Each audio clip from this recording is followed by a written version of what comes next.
केंद्र की मोदी सरकार आने वाले दिनों में भारतीय दंड संहिता, दंड प्रक्रिया संहिता और एविडेंस एक्ट में बदलाव करने वाली है। इसके साथ साथ फोरेंसिक जांच के लिए एक समय सीमा तय करने पर विचार कर रही है। केंद्रीय गृह मंत्री अमित शाह ने गुरुवार को दिल्ली पुलिस के 76वें स्थापना दिवस के अवसर पर यह बात कही। इसके साथ साथ केंद्रीय गृह मंत्री ने दिल्ली पुलिस की सराहना भी की है। रिपोर्ट के मुताबिक कार्यक्रम को संबोधित करते हुए अमित शाह ने कहा कि दिल्ली उन मामलों की फोरेंसिक जांच करने वाला देश का पहला राज्य होगा जिनमें 6 या उससे अधिक की सजा का प्रावधान है। दिल्ली पुलिस में 5 मोबाइल फोरेंसिक वैन को शामिल करते हुए गृहमंत्री अमित शाह ने कहा कि हमारी प्रधानमंत्री मोदी के नेतृत्व वाली सरकार आने वाले दिनों में आईपीसी, सीआरपीसी और एविडेंस अधिनियम में कुछ बदलाव करने जा रही है। उन्होंने आगे कहा कि इन दिनों कानूनों को सरकार संविधान के समय और भावना के अनुरूप लाएगी। फोरेंसिक और अन्य सबूतों की उपलब्धता के साथ इसे और भी मजबूत किया जाएगा। केंद्रीय गृह मंत्री अमित शाह गुरुवार को किंग्सवे कैंप में नई पुलिस लाइन में दिल्ली पुलिस के 76वें स्थापना दिवस परेड में शामिल हुए, जहां उन्होंने कहा कि वे केंद्र भारतीय दंड संहिता, आपराधिक प्रक्रिया संहिता और एविडेंस एक्ट के कुछ कानूनों में संशोधन करने वाला है। इसके साथ उन्होंने कहा कि दिल्ली पुलिस इन बदलाव में सबसे आगे होगी।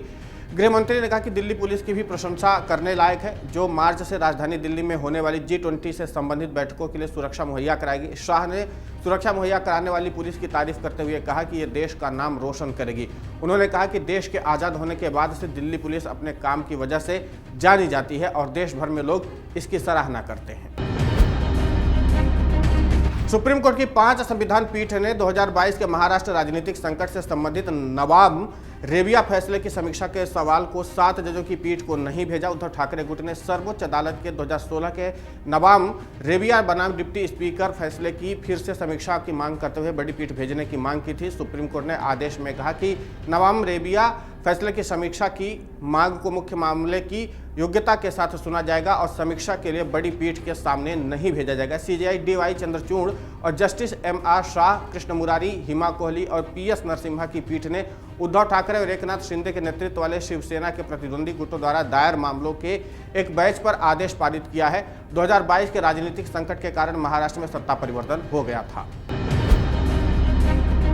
केंद्रीय मंत्री स्मृति ईरानी ने प्रेस कॉन्फ्रेंस कर पीएम मोदी के खिलाफ विदेशी साजिश किए जाने का खुलासा किया है। उन्होंने बताया कि पीएम मोदी को बदनाम करने के लिए अमेरिकी अरबपति जॉर्ज सोरोस की भारत में राजनीतिक दलों को फंडिंग करके लोकतांत्रिक ढंग से चुनी हुई सरकार को अस्थिर करना चाहता है। उन्होंने इस संबंध में देश के नागरिकों से अपील की कि आज देश की जनता को एक नागरिक होने के नाते मैं आह्वान करना चाहती हूँ कि एक विदेशी ताकत जिसके केंद्र में है एक व्यक्ति जिनका नाम है जॉर्ज सोरोस, उन्होंने ऐलान किया कि वो हिंदुस्तान के लोकतांत्रिक ढांचे पर चोट करेंगे। केंद्रीय मंत्री ने कहा कि सोरोस ने ऐलान किया है कि वो पीएम मोदी को अपने अटैक का मेन पॉइंट बनाएंगे। उन्होंने बताया कि सोरोस ने ऐलान किया है कि वो हिंदुस्तान में अपनी विदेशी ताकत के जरिए एक ऐसी व्यवस्था बनाएंगे जो हिंदुस्तान ही नहीं बल्कि उसके फायदे के लिए काम करेगा, यानी कि देश की आंतरिक सुरक्षा पर हमला माना जाएगा।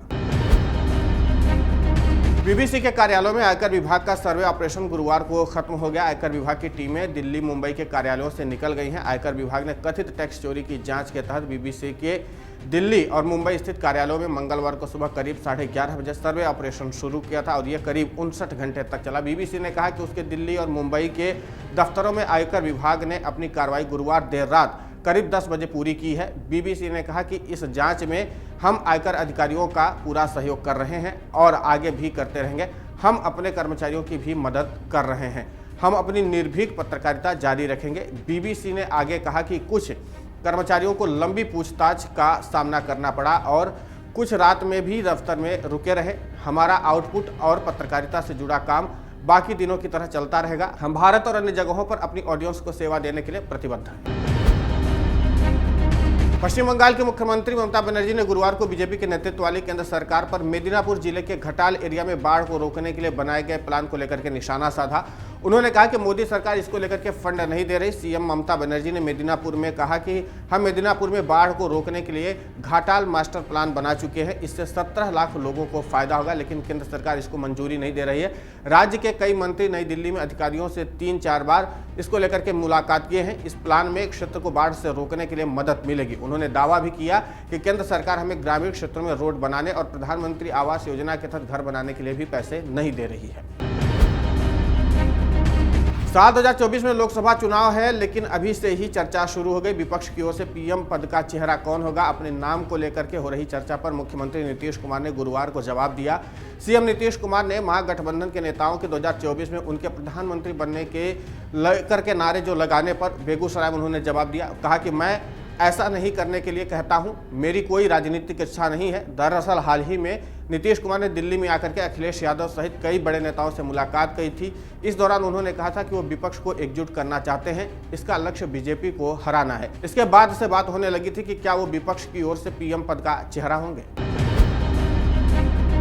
नागालैंड विधानसभा चुनाव 2023 के मद्देनजर कांग्रेस नेता जयराम रमेश ने गुरुवार को राजधानी कोहिमा में प्रेस वार्ता करते हुए केंद्र की मोदी सरकार पर जमकर निशाना साधा। उन्होंने कहा कि जिस प्रकार जम्मू कश्मीर में अनुच्छेद 370 खत्म किया गया, बीजेपी सरकार अनुच्छेद 371 को भी खत्म कर सकती है। कांग्रेस नेता ने कहा कि नगा राजनीतिक मुद्दे के समाधान के लिए रूपरेखा समझौते पर हस्ताक्षर उनकी पार्टी सरकारों की अगुवाई में वर्षों से बातचीत का नतीजा था, लेकिन उसकी डिटेल कोई भी नहीं जानता है। कांग्रेस नेता ने जनता से अपील की कि जिन लोगों ने खोखले वादे किए और डबल इंजन की सरकार की बात की, जिनका कोई ट्रैक नहीं है, उन्हें बाहर का रास्ता दिखाएं। भारतीय जनता पार्टी के राष्ट्रीय अध्यक्ष जेपी नड्डा ने पार्टी नेताओं को धार्मिक मुद्दों पर बयानबाजी को लेकर के सख्त रुख अख्तियार किया है। उन्होंने सांसदों के साथ शुक्रवार को वर्चुअल बैठक की है।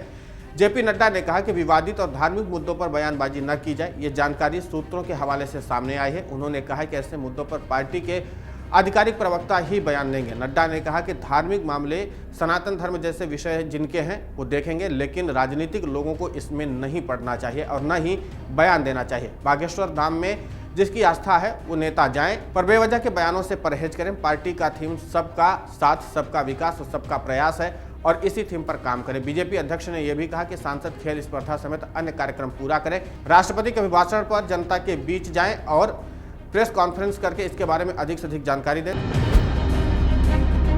हरियाणा में जुनैद और नासिर की हत्या को लेकर के राजनीति शुरू हो गई है। अब इस मामले में एआईएम चीफ असदुद्दीन ओवैसी ने बीजेपी सरकार पर हमला किया है कि यह हकीकत है कि विक्टिम के परिवार वालों में जो कंप्लेन किया है, उन्होंने आरोप लगाया कि किडनैपर मोनू हरियाणा की बीजेपी सरकार का चहेता है। उन्होंने कहा कि बीजेपी सरकार उसको प्रोटेक्शन देती है, ये माफिया की तरह गैंग चलाता है। फेसबुक पर वारिस की मौत को लाइव किया गया, इसी शख्स ने मोइन को भी गोली मारी है। ओवैसी ने सवाल किया कि आरोपी को हरियाणा सरकार अरेस्ट क्यों नहीं कराती है। ओवैसी ने कहा कि मुझे उम्मीद है कि इंसाफ नहीं मिलेगा। ओवैसी ने इस दौरान राजस्थान की कांग्रेस सरकार पर भी जमकर निशाना साधा। उन्होंने कहा कि जुनैद और नासिर को राजस्थान से किडनैप किया गया, उन्हें राजस्थान से हरियाणा ला करके जिंदा मार दिया गया। राजस्थान सरकार ने इमीडिएट एक्शन क्यों नहीं लिया। अशोक गहलोत की पुलिस ने वक्त पर कार्रवाई नहीं की और अभी तक मुजरिमों को गिरफ्तार नहीं किया गया।